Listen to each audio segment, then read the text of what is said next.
What's up, world? Michael EJ here, coming to you with another video in the fields of finance, business, and life. And today I'll actually like to talk to you why a recession really happens. There's a lot of different stories out there, a lot of different theories. And it's connected to consumers, connected to pricing, overinvestment, underinvestment. No.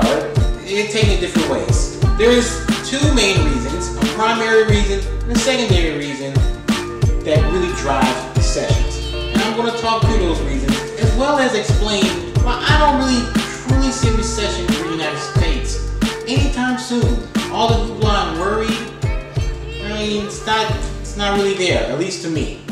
So with that, let's get started. Now, recessions kind of move along with the economy. Remember, the economy moves in cycles. We have an expansionary period, we hit a peak, and we have a trough, and that's when the recessions really happen.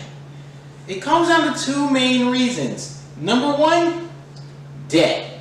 Debt levels, and it can be expressed in many different ways. What was mainly the levels itself, so how much debt is just overall in the economy, debt burden, as well as the interest rate. How high are those interest rates as the cost of debt increasing or decreasing? Now, the second part under that, secondary reason, I would say is inflation. This is something that you always have to pay attention to as just a general rise in prices. Now, usually when a recession happens, these two are working in tandem. And usually it's affecting one or two industries in a major way. Let's take a step all the way back in history. Let's go to the 1970s with the oil embargo. Debt levels and inflation was really high, but it mainly affected the energy industry, mainly affected oil. 1980s, inflation pops, but again, really affecting a lot of energy and it's affecting the banks. Late 1990s, things were really high. Well, it wasn't as much of a debt problem as much of it as an inflation problem. And from the debt side, it was really interest rates just kept rising. And it really hurt technology sector. It really hurt the technology bubble that was present. What was different with the Great Depression and the Great Recession that just happened is that these two affected a lot of people, like a ton. Much more than one or two or three industries. Like it affected everybody. And I'm going to pay more attention to the Great Recession, the global financial crisis of 2008, because it's the most well-known and you might understand that the most.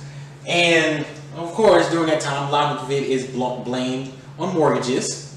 But you have to take a step back and realize a lot of people who probably shouldn't have been trying to get a house was getting a house. A lot of people were getting houses. It's left and right. Subprime mortgages made that possible.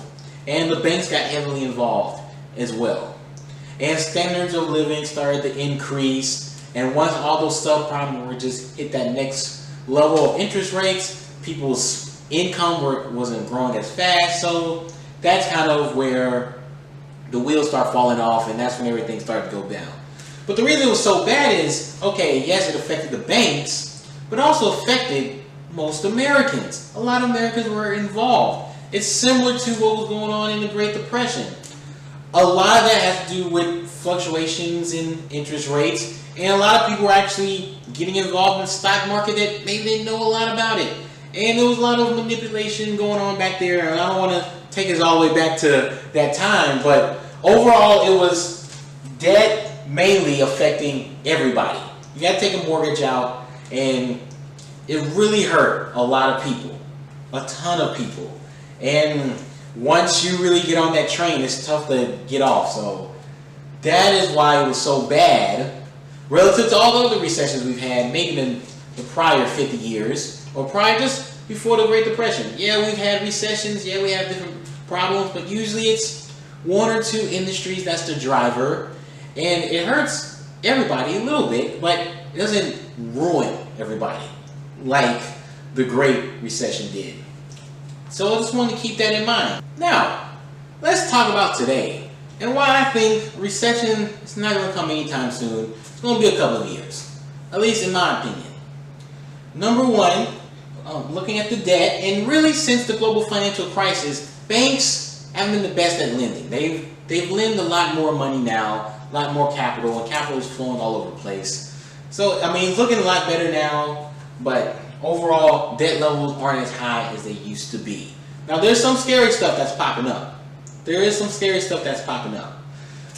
Auto loans are at an all-time high. Subprime auto loans are happening.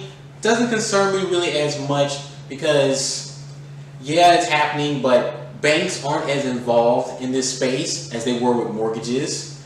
And the way these loans are structured, usually an auto loan is 3 to 5 years versus a 20 to 30-year mortgage. And I'd rather see lots of defaults on maybe a $20,000 car versus a $300,000, $500,000, $1 million home. I mean, it's not really as bad. They're almost incomparable. So let the auto loans continue to pile up. Don't see it as big of a deal. It's not as big of a deal. It's a little bit of an issue, but not a huge issue.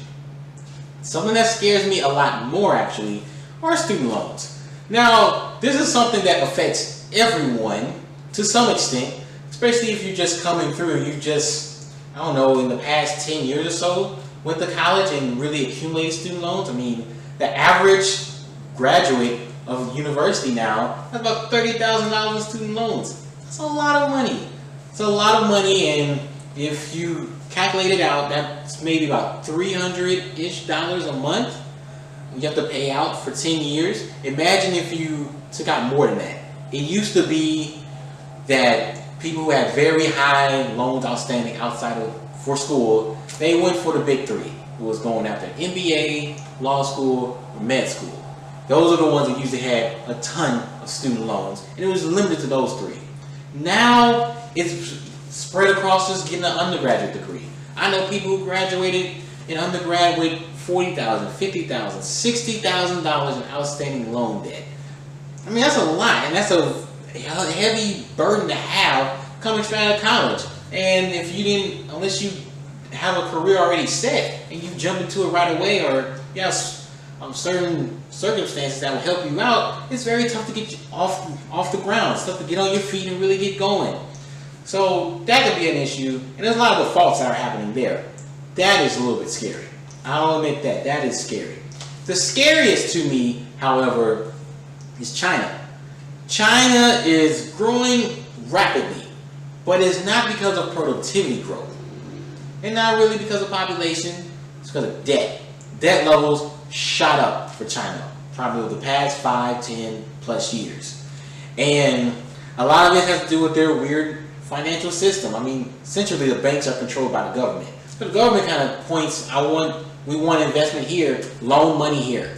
And the banks have no choice, they have to do it. So that is really scary, let alone the rest of the world. Debt is coming up. Debt levels are going up very high. Even America overall. To me, the growth isn't that bad here in America relative to the other countries, which is why I'm not as concerned about America as the other countries, because the growth isn't that high here versus other countries. But one thing you have to remember is that we're all tied together with globalization. So if one country falters, we all falter. That's the downside of globalization, and that's what might happen. I really see if a recession happens in the next 2 years, even 2 or 3 years, I think it's going to come from the outside versus us internally here in America. Now, the inflation part is definitely not a concern. It's still not a concern to me, mainly because wage growth is low. Wage growth is low. To me, it's partly because of globalization, and the benefits of this economy aren't as widespread. So, in some parts, in some sectors, inflation is really happening. And when I say inflation, I'm thinking a lot about wage growth. Because wage growth, when people have more money, they spend more, more demand, less supply, increased prices. Prices are high enough. That's when the Fed looks to increase interest rates. They're looking to increase interest rates, but without really inflation being there. So, I mean, that might be a little hiccup too, but not to the extent that it used to be. I don't see that really being a problem. So overall, that's kind of my take. Debt is the real issue. Make sure I put a link in the comment section below. Make sure that you look at Ray Dalio's presentation about how the economy works. He focuses solely on debt. It's all about the debt cycle, Sam, and I 100% agree, because that's what really drives recessions and overall drives the economy.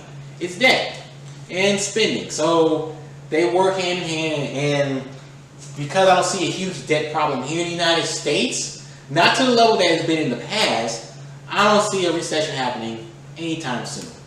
So that's my take for today. That's what we have. If you have any questions, leave them in the comment section below. Love to talk more about the economy, love to talk finance, love to talk business. Definitely love to talk about how this all connects in your daily routine and in life.